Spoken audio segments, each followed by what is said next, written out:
Economic Forum ekoso ewa akosombo no ye de aba na wieye anesa na ye mompani for me ensa wa ha ene ye no mobebo awuram na yaje wo mo adwenkyere ewa ye communicate ye epo a ye mpanimfo no wo mo asie ye beje wo mo adwenkyere ewa ho nti no ye nsembe kwa ma me introduce ye me guest ne enwumre me your team in champion ye honorable Kuntu Blanks or former NDC MP honorable na apomu to say yes na dum nice yo yanko eye seshi anwiaso eye bekwai MP our honorable Kingsley Abwajije honorable ye mo akwa ba yo ye ko eye NDC communication team so ani pa ko di mo akotene pa kobi akwa ba yo good thank you yo tesi yankwa ahoma no so na yemfa eye menua be ma Kofi Adoma owawani owo akosombo na ombifi yan kakra Kofi line no akate kwa jembra eye studio mhane ne ye guest ema metwetwen ko ma starting to honorable Kuntu Blanks and former NDC MP honorable o share eye epo ayem penifo edi aboma ma ye be 22 o share eye forum ya ekosu ya ene de apiemu ya honorable de na obetimi aka fa edikan ma ntia etiefu a omutie yen nyame so ayan adom yen so ya betena na ye bedi ebobo wo nsem a yenuanum ko eye sente na wokodwendwe na oman ho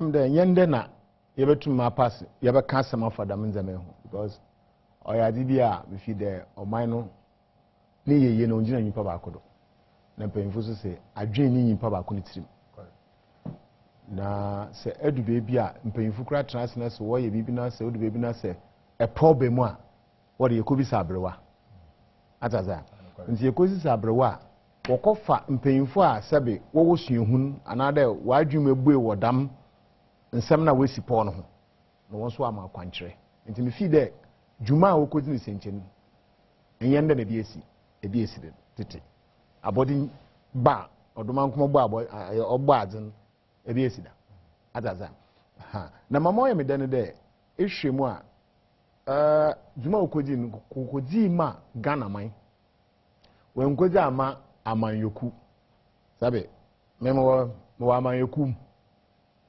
na mo hwe Ghana ni yeyesen amanyoku osande mpemfo ebubebi de oman wo hon na pusubansim ataze enti party na ayere pusuban bi esi oman nim ataze damenzame no botum ebuegu but oman ne de atwo enti dwuma okodi no mefi de se yehwe no nsunso na ebo no tofa eye dwuma bi a ebeboa oman ne kanko na mmom oze frequency wompo no masem no wopo na wada be mum so ni yeye anade mo de be ye dwuma ma botai na wode ko hon oran yiran ono de na yehwe de wada ye dwuma sisi amenya 27 point bi 22 point manya me de koto adaza nti mmiri ya be mark mo wako wala wanu ekusin no gina won retwen yo honorable so di mu mama yenko ahoma no so na ye ne eye Kofi Adoma wani anjo Kofi Adoma Brabori Kofi na apomo Black anyame Adom awode ho fa nice na adwumbe mi sure say wanya odi na bia di nti say de bibia eda yie pa na chamfonyi no kakra ekire ye wie ye no ede na ekoso ye wie ye no mewe akanten kwan ne light para Trump afina mbabe di ye omote bankuni class ebi wa no so correct pa ti o ha mfoni ni bi no but empanimfo ni nya nkoye wo mo hwehwe wo mo dan mu de ntia ne se bebre no abekọ ọchina ebi mo nso atutu wo mo ka ekọ na ne nyina ne se wo mo wie na wo hwe wo mo anim a wo mo nyina utu se wo mo ye satisfied with ajuma mba be ye royal senchi ene nti no wo mo hwe anim se de aka ene se implementation nsema hodo mo bogu krata so ma akọ dienu mi 22 points no mo mo chere in the near few days no mo de full detail report no beba but in bullet points no 22 and some krankra ma akoma de no mienu na wo mo hwehwe aban ene mpanifo betum de aye adwuma na aboa asesa wo man Ghana ye nfikasem yo before say beja mo akono as a journalist no ɛdeɛ nneɛma na opeke ya ususu sɛ nka wo ne yɛbɛkyɛ anso wafi so Meka say there is one thing I say point na ba no point number 1 na ekasa fa say o man Ghana say mpanyimfo otu na mom bi e be ya national development plan a chese bitumi dia ye adwuma point 2 no complement say bi e be ye bia no enya national interest eno mom supersede or other interest ni nyina no ekire say party sem ne bawanyoko we be sha ade bi ase mentoa so we asement was no like say nyina no e ba be free ho say sa implementation ba be ya adwuma di omo de to so any senti consensus a bullet points no makoma aduonu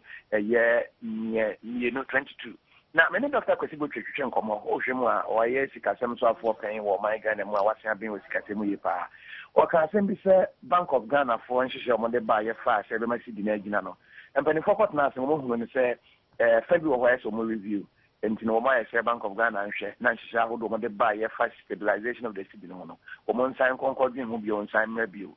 And after and she no establish a special banks a beboa ama dia say interest idea and kao pesikadia a contractor Obokakwajia a baba hono. So special banks idema cannot actually aba form. And after small and medium enterprises no or share point 11 na HS almost support na womotumi aboa ma na pija akosoro na almost be review bio budget no se de mpanimfo sika omutwa ye de to ho no ombehe se nyema hodo a womo ye nyina na ebetumi aye ye hwe ye sika ye wo motom sisi a eno na no opanye Kwesibo twetwe se obese politicians se so mo hye campaign time mo hwe ne ye ebi se bo hye ne bi ho a wo hye wie na obedru ho a na ne ye no ede timi pushing no kra bi ta no se doesn't mean say with the implementation of the work no enyewa wansi better say yeah bia NDC aban share bobi so be we ye be hu na entry amamu ana no so say the body kan bi o be bia no the national interest no ye supreme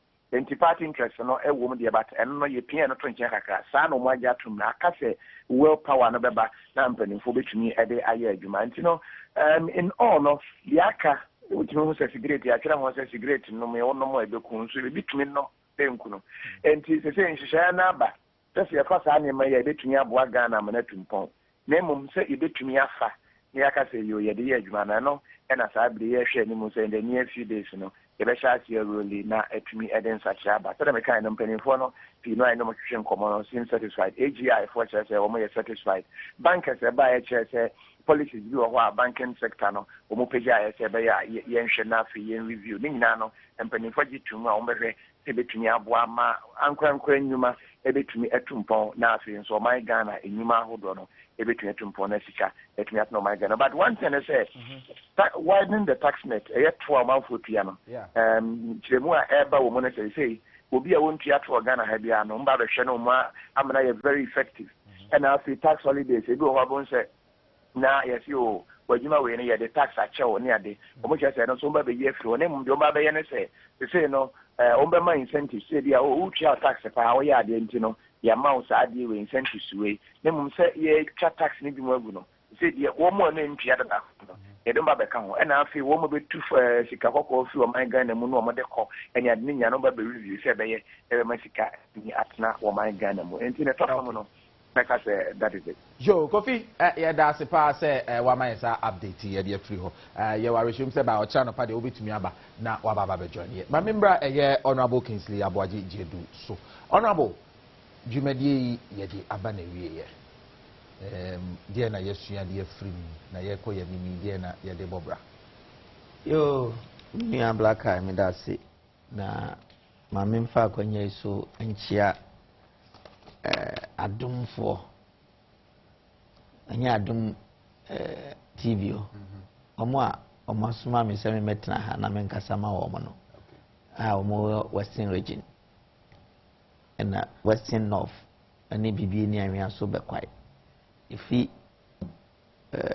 me party chairman regional chairman so kosi constituency chairman ani executives nyina me chia mo nyina anwumre minim seba na mo hwe me baabi am bia nyame nhira mo am say last week ye betna ha no and 3 days ago 3 days ago ye kan ye say won say me kan ade 22 point communicate nye wo mu nyina no nyame anim nokre ni ɛyɛ fine obi antimi hu nyi ho akyinye na menyi ni sɛ bibia wa ha ya de fofora na yenim menko the relevance of it or irrelevance of it the omatwere ni nyina no of course uko school kra na ye kyerɛ wade na hwɛ a wotumi sɛ de ye kyerɛ ni nyina no ebi a wonim no wani na ɛma wo ho so sɛ bi a obetiki particular notice of it enti the omaka no ɛyɛ on paper no it looks very beautiful very nice but dia kan say so ye de we mu be ye adwuma sɛ de sɛ ne fata sɛ ye de be ye adwuma de a enka menyi ni sɛ benya problem honorable de na wahu mu ahu sɛ ɛkɛ de ye adwuma ka bɛboa de anyi bia me che say the whole document no ehia about you say ma mark bi no ho he final strike over ba bi ti say yen sente eyi mechanism to effectively monitor evaluate and reform the use of statutory funds nyina ye nim the abuse a ekoso was statutory funds no eho na corruption akese ne wo honorable funds na ye den oh ya bobo bidin this is assembly's common fund national health insurance authority funds e call get fund ni ade but even beyond that no obo say and maybe we anka meba so obo say e be wie no na aban bi ba so na wa hyeda akoti bibi na eno no ase eye kwan bi a ye fa so anya sika de aye bibi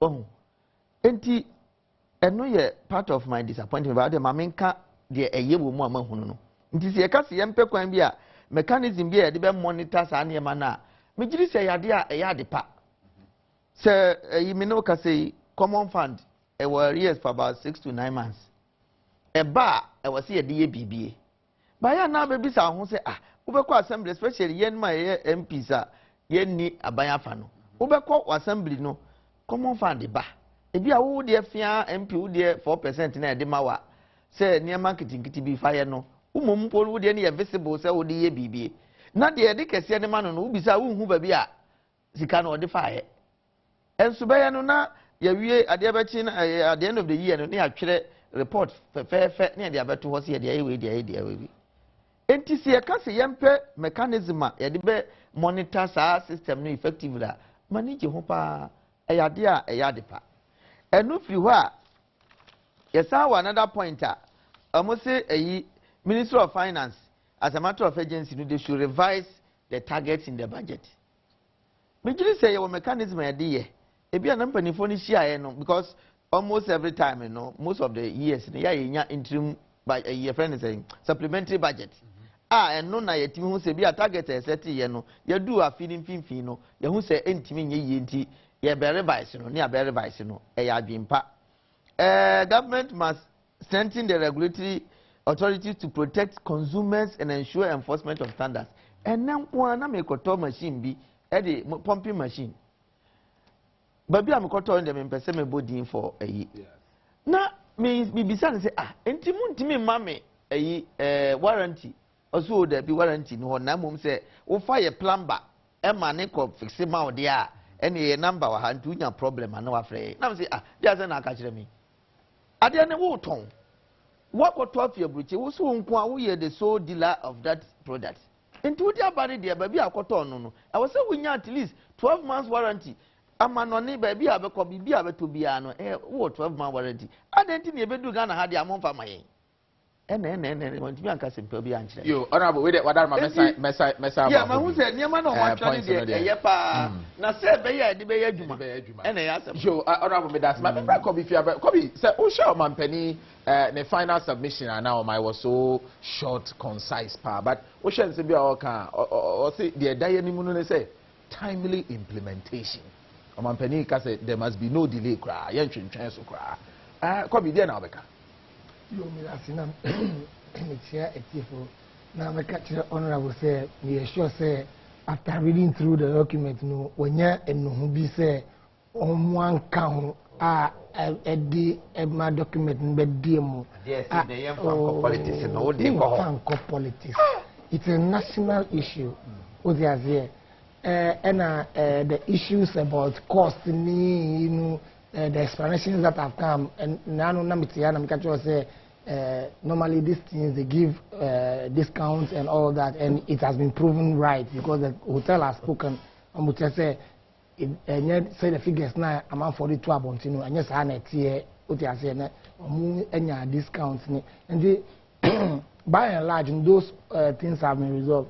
Now, any resolved. And there are so no 80% discount cry. Other way than patch of money making a submission. You see, Anka Oyaka me opinion be work Roma or Boo baby say people know the cost of everything but the value of none. I'm so okay, Papa. And don't justify that. I said don't justify. Said don't justify that this thing. Don't justify it. You are justifying it. Right. Yeah. President John Mahama. Nano meeting na Mikacho say okay the other studio but here and Mikacho say you can't courageous leadership. This is the courageous leadership. This is a man who told you, say, look, some of the points that you have raised in the 22 points, they are things that we are already doing. But he was also quick to add, say, even though, say, in fact, the necessary agency, but once at the conference, Abba are flagging as issues that must be urgently tackled, he is going to give it the necessary agency. Now, not just a matter of talking. From here, from Akusenchino, they are going to set up an implementation committee who will monitor the implementation of these things, such that it is not just going to be said, because the implementation committee is going to involve the private sector as well as the government, so that and yes, Mpenifo, Akuku Damfo, Omwase Omumre, Akotna Senche for 3 days. Anka saa time so mu di manage omadwuma anka niam be koso ma no na mo akoye akodwindwin oman no e di proposal aseto wo no na wakotena wo say okay ya tensu yemfa no enunti they are also going to get involved in monitoring the assess anamukano assess anamukano mo general secretary na kan say mo boma no honorable Mr. Odile you understand so that you come and be in part of the implementation. You may not necessarily be part in terms of implementing, but you may be part of in terms of monitoring the implementation to ensure say the muka no sa na ye no na say even say variation ba mu a say nti variation be mu no or say munya no nti ase na mu jintum say oh we ye kan say nti say nka ye fa ne right but ye do ano ye hwe no or say ye fa ne left na those things, everybody, the stakeholders must be carried along. And those were the commitments that the president made today. He made a commitment that there is a sense of urgency. And say, on no crime, management, economic management team, led by the vice president, they have been reinvigorated. Reinvigorated, you can say. I want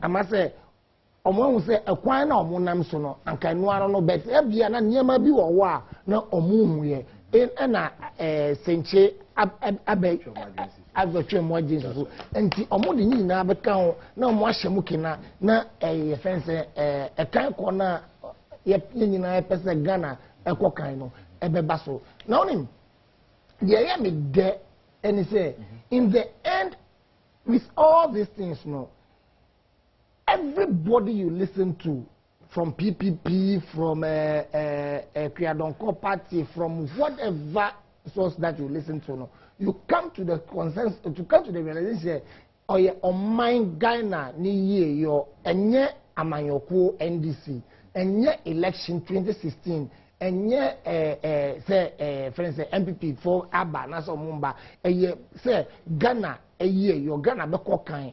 And this is why we must recognize the fact that omana ye woman nyina na ye wom say ye huka na say nyina ye mbra na ye fa adwen tratra mbra na sa wo si o media me nkwa me kokọ ye media sonko mate say me nwan mu ko omo si omo ko ye omo de sonko honorable sana maka na o te ko bi fa ko honorable say omo nka me no nyina ye kita so kese o menti eba remi na me yo come me that me be honorable Kuntu Blanks na dwen cha about MPP form one call ni adina but honorable one point striking me waha point 11 say further steps on be take said on be small medium enterprises no you be to me a protect woman ama woman so adwuma no to me akonkai honorable o share sa point ya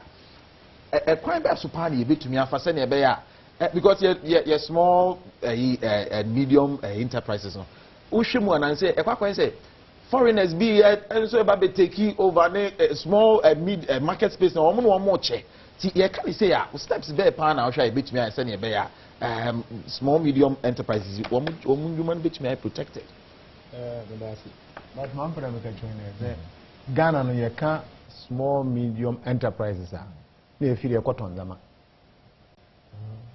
omo mine kodo iko India there was small industries. That's microsystem. That's right. Family heads, they are together and they are doing that productive venture. And I say, in Juma, done in them, or the friends, or the BB Kahun, that has a what kind of value, but there, yeah, there, I got material now. No. Boko mo apamne shirt ataza enti so de to do a sika na de boto do no obama dwumedi na yipa ne din waire wakoso but see e kan Ghana ha do small medium enterprise pe no bi ase o kan godi cotton ade enti se hwa all mama economy ni nkodo ataza because se ekokofa abetuma affect post harvest me find that sisi ay kokro ma be hu de bibi ti de alemuna sin alemuna oni nyimo yin why no alemuna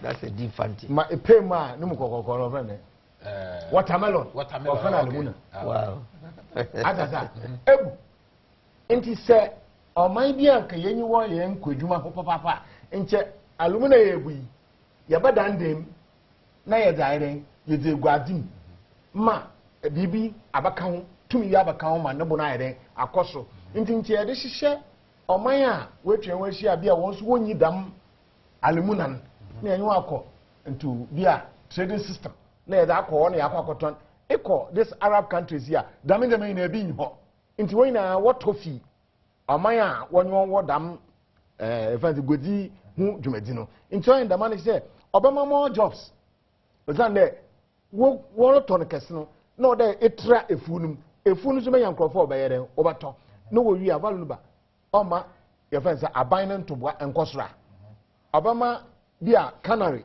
one away yan chance a wode na madugun wo so wonye adwuma nye then we are creating industrial base ataza my economy na ye enkoso ni nyina no yenyi value added product and an there buy and sell yeah bia ye wodi yisim toothpick yan grandpa yan dollar na de bako are you protecting the small medium term or small chapia na chapia wodi nke yenko schools na ye there we find the ade omo craft school biara craft time no wonye chapia wonye no toothpick kakra na nche yenya system bi obeto da me nyina na ya connection with you see adekura you see our trade ministry must be reorganized. What has that? And come here, all this assembly must have what do you call it? An avenue where there will be an industry within every district. Identify the potential. You better share in Zama, Obabua, every district. Industry no. Then it comes under the assembly. Assembly is where Obenya revenue just to enhance its operations in the district. But in a way. Nti say well we go with there. National decentralization was Of course. Of course. You see, you can't do any decentralizing with industrial base. Because this year, everybody is depending on your funds, a common fund. Now, DC is na MC is na ye you want the one share na one man them onso hune den.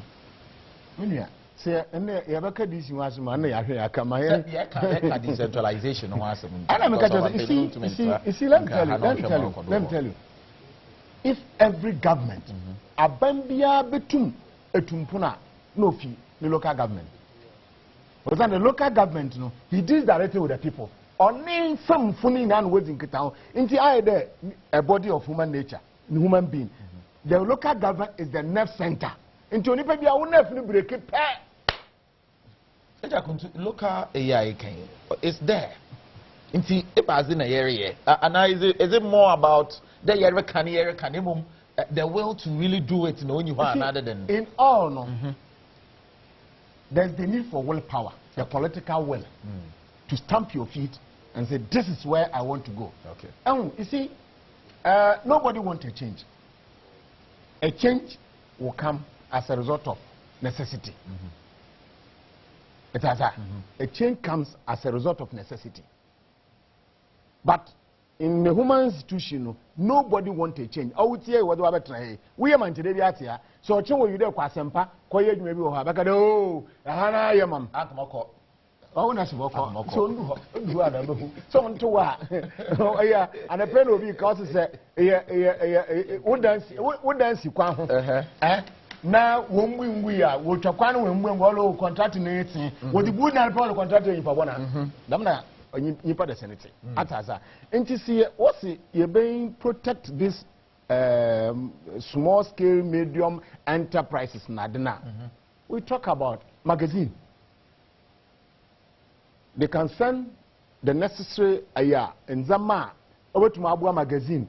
We can use them as an apprenticeship shopper, even the tech no. So we can get vehicle production in this country.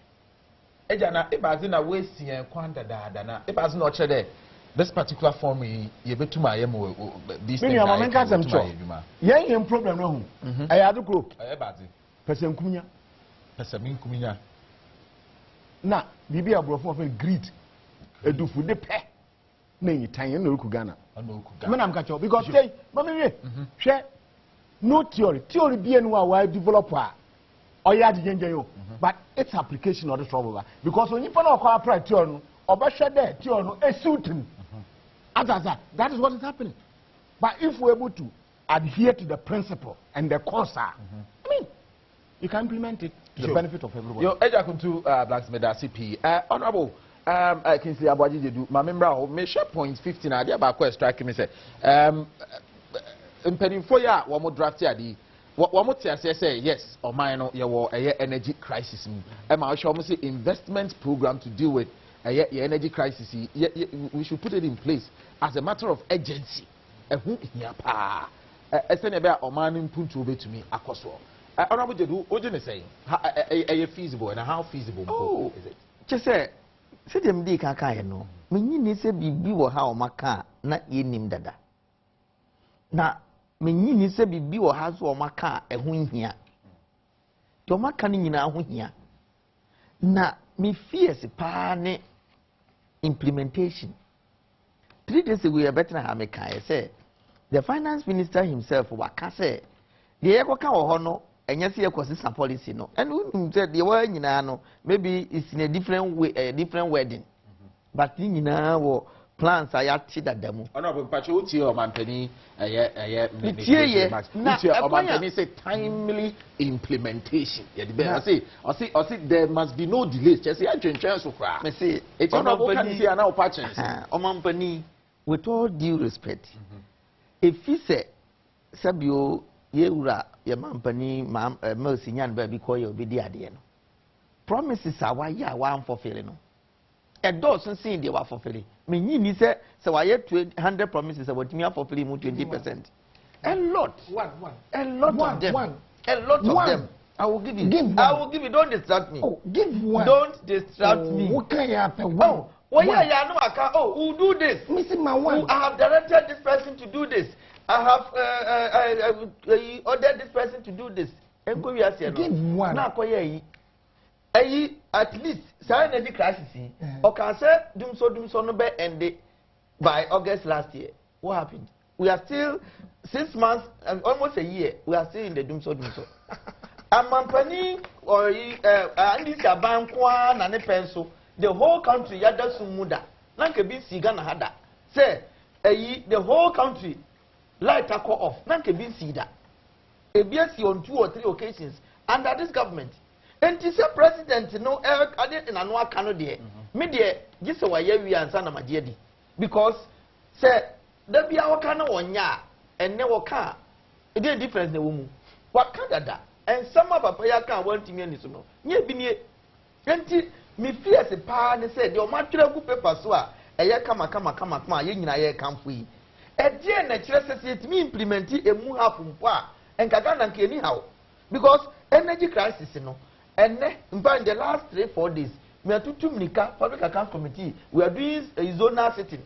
Ena yenya 1 week of me dimnika wa yi wo me private office o ma me clear sa na me na me nko. In the last 3 days, me baby am office or not flagon. Sabi enche and cramot for mu baby. Me nya light for more than 3 hours continuous da. Even solar system am ye no. E wo wa na ko off. Solar system no. I tell you, solar are the one installing here. One installing here by uses power. E use electricity no say light ne ba na astobi. It is a light ne ko offer. No what me use. Do use one 24 hours light na mape na no so ko off. That is a war problem. Enti where they very key. I mean, said your makano, a boost to growth, employment, competitiveness, macroeconomic stability, energy, so development all over, apart from land, you know. The next point is energy. The benefit omo de beye juma. Na me de okay na make say obi a waka ade ba ko bienu nsa wanya menyini ni as honorable so hwe MPP akoye the largest opposition political party akoye say the NDC for make bia so ba be bia say muzo track record na o make o say impression na o create no na me ya say o ye kai wo de he set minimum say program mo record me amfansa 1 year down the line next year and next 2 years you met na na board the same thing. We won't tell me as if I was a prophet. Okay? And Chair Nabaomia, the Omuka Kenya Bank of Ghana should do this to stabilize the economy. Baomia Kaye, ye dinatem. Then we are saying, Yaboka, Akosi Sampany, form of Babesia. I can the same thing in different ways. What are we gaining by that as a country? Enti, media do makano, here, kama, especially energy, no, a bois, sabi, and you see increase energy. I think the whole country about 70 to 80%. Ewo Kania. But your Kaniano, yetiminya no 80% of the time ana. Debi dia na say yanko e niaba. Yo. Small scale small scale industries. Mo produce because no bia na betimi ato generator. No bia na bet o ma generator mpo even fuel it no a big problem. Enti say ya anya sa energy problem ya solve dia na yanko e niaba. Yo. Ye ba na see ye gas yi and Kaya so ya and we better 3 years ago. Yeah, that's what team. Your other case be that CP. Juvedia will she yes Swafa Herbal Clinic, one or yes Swafa Herbal team. One and what did you make? Also, ya send me the media, the able will feel maybe I will be a copy. A point to Baina, and also what jot to point to be. I am totally surprised at you. You are always surprised. I don't know why I'm surprised. totally surprised. Okay. It is true. Say energy. And the engine, the driver of industry all over the world. Want to me and industrialized. I need reliable energy, sustained reliable energy. But we can say industrialized. Now, for 8 solid years. 8 solid years. Osi Ghana and there Sumuda. The whole country. The refi a dama near that is Sumon Makacha say a Sumumba 31st September. What 31st September calendar Suda? But Omba Kacha said 31st September, which means that being no munda die. And then I became the then minister your friend is Mammy no daddy Mammy no information at the time. Oboshi, thank you for giving me. Oh, min castle on castle. Oh, I am telling you. No, I am telling you. I am seeing that. Now you come to us.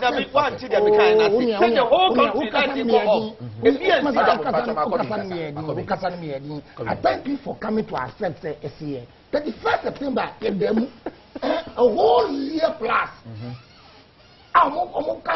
The 1st September, Ghana. Oh, Master Nyabotrena.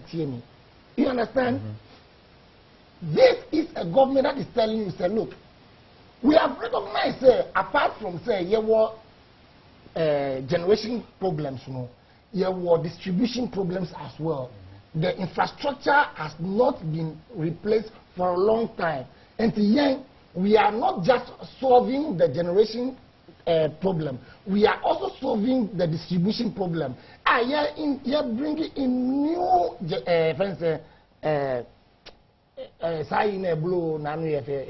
transformers. And Accra Aflao Road, most of the new high tension poles are able to take off some of the load of the existing ones. Say distribution will be smooth and problem free. What does it? Problem Ghana I work in the energy sector. At the moment we have just enough to meet our need. What you say? But the problem with that situation is say Bakuko of pay. You are off. You must have more than enough. You must have at least half of the installed capacity. You know, you must have at least half in standby. So that's a bit trippy offer. Immediately, another one kicks in, and that is what John Dramani Mahama and his team are putting in place, and he knows it. Only because salons na eba now for those things no efa parliament omu na mu approve. I said loans the money be. Oh, I'm talking about specific loans for a specific kasa mi boa. Kasa de mi kai. Na de mu de na mo banya juma. Mi pesa kasa de mi kai no mi boa say sa isikane aba omu ye sa adwuma no. Mi pesa kasa o anyampa multi parliament mu hu sa. Na Ghana for say me twan to. Let it still loan na me de be. So you agree that you agree that the work is being done. So that is what is being done. Now I have shown that work is being done on this, and already the president admits yes, there must be a sense of urgency, additional sense of urgency to push these things beyond. More generating capacity is being added. The existing infrastructure for spread power no, also because we are adding more capacity. Power na more. Now weak infrastructure na the power na ko ubanya sa problems because trip every time. And it is a holistic thing, and it's a bold leader who decides that I'm going to control these things, and that is what you stop praising the president and say the right thing. Point 11. I want to Point 11. Point 11. Hear me, pa. Okay, I see. Before you ever call point 11, Mr. Romy, I'm calling cartoon for Abuafo because Abuafo ni wa yes Abuafo ni wa yeni I am calling cartoon for so far herbal clinic for one no boaso I me the pampa so Ebramon Chen ye ba sisia. Yo abusia pampa so na ogusu a wo hwe me de na kwesi apia betimi afrem black eye me na me di djumade mu chiame. Swafa herbal clinic one or yes Swafa herbal tea one or boaso yasene. Emma the contact here Dr. Kwabena Esubontin ewo Swafa Scientific Herbal Clinic 0244 572739 na oni Dr. Kwabena Esubontin oni nchuchi nkomo Swafa Herbal Clinic pe na nchuchi one or yes Swafa Herbal tea because my main submission is 60 seconds be na you move on and now all can be about point 11. Next time you buy my Swafa Herbal tea we didn't see I say na me na me fa yo mate briefly be share 11 episode maybe kind point 11 mami. Point 11 or say further steps. Okay. Further steps should what? Should be taken. The best support small medium enterprise. What it means is that the communique itself recognizes that already, you know, there are steps that are being taken to protect and groom the local small very good. There are two things that I want us as a nation to look closely at. Okay. One, me and Koye say, Amanfo Beka say, you can say, we are going to just look at your party for keke, your party for more industries, more. But we are talking about Ghanaian industries. And found say nipano or ye party me and I say party. The second thing is say, Amanfo so enye say, young Yanum Beka say, oh, you're supporting way because of your NDC ni, you're supporting way because of your CBP ni, because we must support our local industries and groom them to become viable, competitive on the international scene. Okay.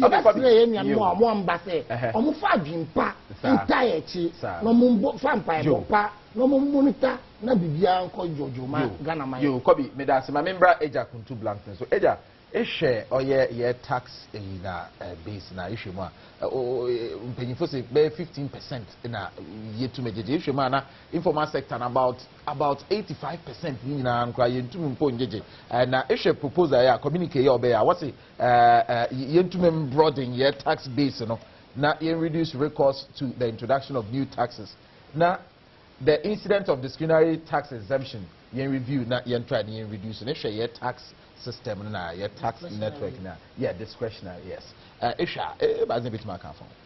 Well, you see, oman bia ntumpun without your friends ntobwa ataza na edu baby ana ntobwa na akoye de akoda baby kor oma wona wo hon wobre atazi nti so wokede yen tro a odi ye hwe areas ye tro ebeboa mo. But you see, it all boils down to industrialization, adding value to our productive system. Because Ghana is an agricultural country. What do we put there? You understand? To transform the agro base, in order to create agriculture industries to add value to our product. Yes. And there's one, you see, we get more from our taxation is based on this mines. And you know that the mines don't give us more than what they get. My memory example, for example, Vodafone, I'm there percentage and I'm a Group, do you have percentage?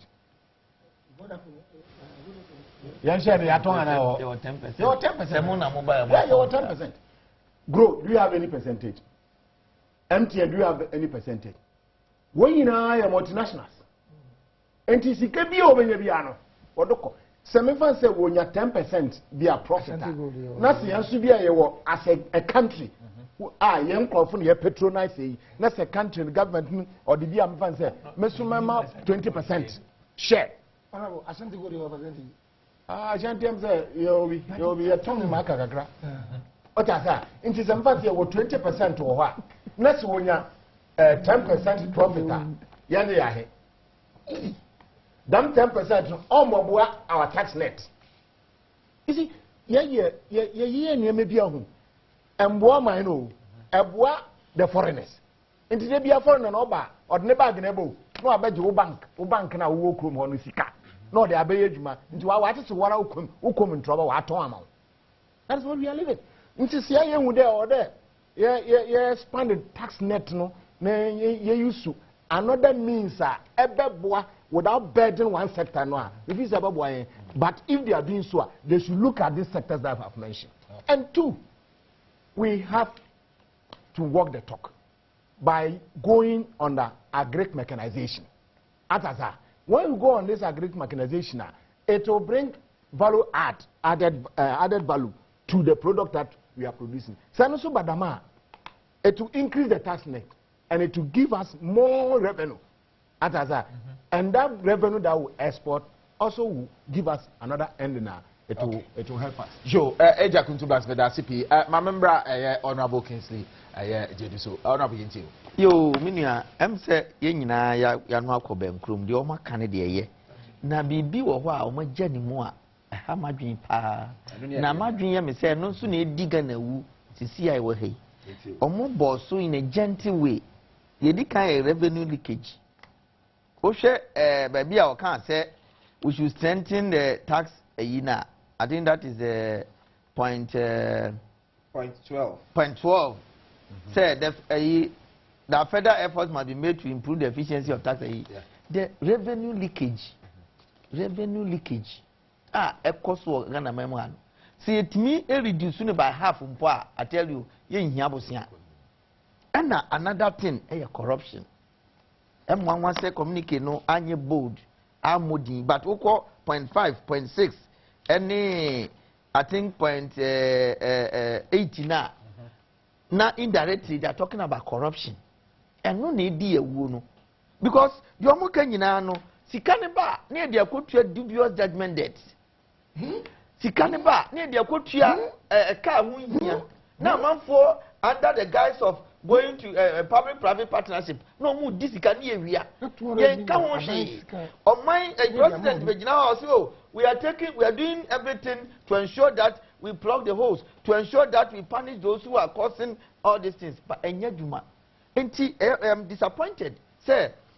Communicate no more because corruption even before now Council of State is here president they mentioned it they were probably bolder than this team say look corruption in the company wadaruma check corruption no yo honorable we there wadaruma honorable we there wadaruma yembe na yembe mami mo bia 60 seconds na afi obi afa ni closing remarks corruption ade odi amanya pa na mom your good fortune is say your president na on ka say ono o take corruption won abema obekata so na afre ni pakro dem no ni na kasa boko na wajan maniko your president na or take corruption or say deal with it. Okay. Now you understand? Okay, that is the commitment we are having. Okay. That is the difference we are having in Ghana today. Honorable Kutu Blanks. Apart from 60 seconds. Ame mampara me kan ye mayaba kan ina no oyi but ewo de menu betena ha ole baby wo ho a oha no papa nti magina kwan edo maka chende okwa no aka chende mpanyefun de frokote wompo nyumu asem no wopo osande se wo hia na wo koya nche dam nsem na so be de obobo ama dam documentation aye enwam cha se de ko politics a nka yebaka de nka menu empo nka onizo okabi but ye politics me ye ka Ghana sem osande mpanyefun abu baby de so okofo ordinary nkobi a okotwa mpam so nkobi yo around that around patch of minute yes 60 seconds the minian marking as Kobe de Oba say Oba crazy the plan say or person the next reshuffle nya deputy minister BD you know na president na say we a leader who leader na say oye boni na ultimi enkan kire na wa umwa leader no that be see tunu no ti abonte because say na me crop wey mu ame na ye leader of party corruption Ghana anti corruption laws e Ghana books mu nyina mini opani kuntu branch na ti yi onim say mampani kufo e na ye that anti corruption e no no ti corruption no dia no dey and say now the media exposes it by expose you people say amudo mo put report people say na amudo mo report kobi obi bia da aha e ye di emu aguye pa e wo so yemu ha enti mo so mo afie ba bia mo bia no mo ma enkomo no ento aso wo ho na ye nyina ye betumi ato adwen na oh my God na etumi e bia ne ntuma pa bi na ode afra